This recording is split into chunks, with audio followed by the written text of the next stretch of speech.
UP के भदोही जिले के ज्ञानपुर विधायक विजय मिश्रा और उनकी एमएलसी पत्नी व बेटे के खिलाफ मकान और कंपनी कब्जा करने के आरोप में पुलिस द्वारा की गई एफआईआर के मामले में अब विधायक के बेटे विष्णु मिश्रा शिकायतकर्ता रिश्तेदार पर 32 करोड़ हड़पने का आरोप लगाया है।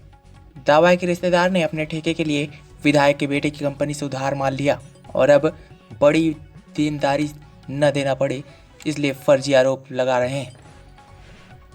दरअसल पूरा मामला यह है कि 3 दिन पहले विधायक के रिश्तेदार कृष्ण मोहन तिवारी ने गोपीगंज थाने में एफआईआर कराया था कि विधायक उसके धनापुर स्थित मकान में बीते 19 सालों से रहकर राजनीति कर रहे हैं और उसकी ठेकेदारी की फर्म को हथिया लिए हैं।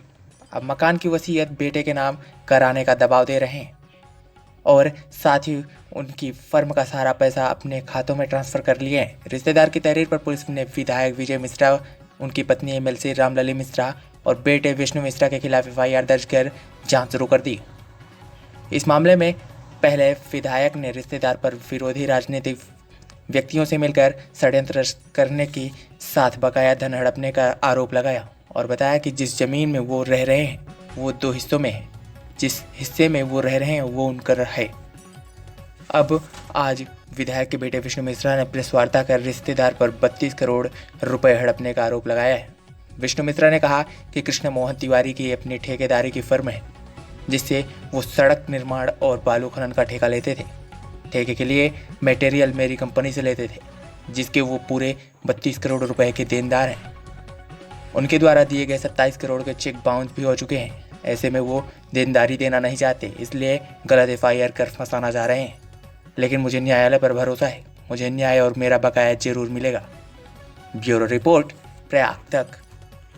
मान भी ले कि हमने टेक ओवर कर दिया है या कर रहे हैं हम, आपने किसी भी विभाग को कोई भी चिट्ठी बोली, किसी भी जेई, किसी भी एक्सीएन, किसी को भी कोई शिकायत पत्र नहीं दी, क्योंकि भुगतान तो वहीं से आना था। और क्या कहते हैं कि अगर हमने टेक ओवर कर लिया और टैक्स ना पे करते तो सरकार तो आपको ढूंढती। ये चिंता आपकी आज की क्यों? आज जब 32 करोड़ रुपया आपको हमारे कंपनियों का देना है, आज ये चिंता कैसे बनी? 19 साल तक ये चिंता क्यों नहीं थी? तो इतने विभाग में गए और ये ठेकेदार हैं, इनको हम ही नहीं पूरा मतलब प्रदेश जानता है कि इस मोहन ठेकेदार छात्र शक्ति के साथ कार्य शुरू किए थे। तो एक हमारी माता एमएलसी मिर्जापुर सोनभद्र है, हम वहाँ नहीं टेक ओवर कर लिए। बालू सोनभद्र का लाल है, हम वहाँ नहीं टेक ओवर कर लिए, हमको देखा ही नहीं गया।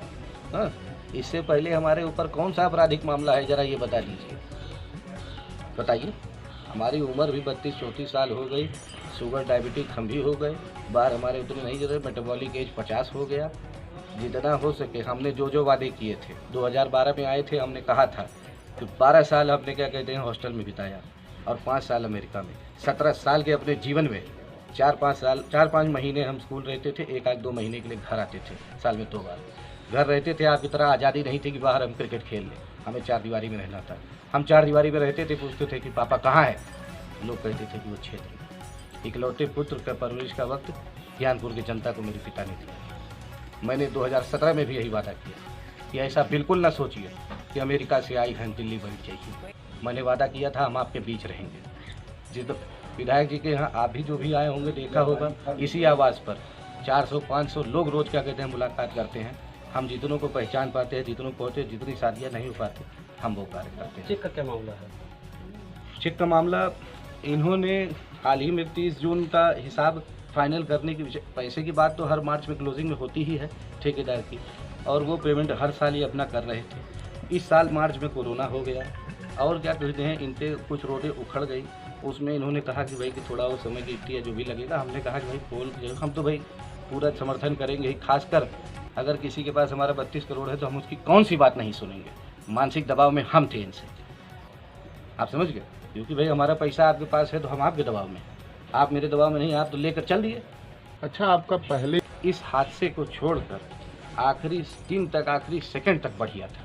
हम मान नहीं सकते, हमको यकीन नहीं होता कि कृष्ण मोहन तिवारी ऐसा कर सकते। ये जिन लोगों से भी इन्होंने बात की, इनके कॉल रिकॉर्ड से, जिन लोगों के साथ इनको देखा गया, जिन लोगों के साथ ये क्या कहते हैं कलकत्ता घूमते हैं या जाते हैं, और इसमें इनके पुत्र सूरज तिवारी, सोनू तिवारी और इनके एक रिश्तेदार हैं मनोज मिश्रा, मनोज मिश्रा वही हैं जो हमारे क्रेशर से आई हुई गिट्टी को अपने रोडों पे गिरवा लेते थे। सूरज वही लड़का है कि पिछले साल नवनिर्माण में मेरी वाइफ का दस्तखत करके 1,30,000 रुपया निकाल लिया था और हमने कहा कि सुन भैया क्या हो रहा है, ऐसा काहे कर रहे हैं, ये लोग बेईमानी कर रहे हैं।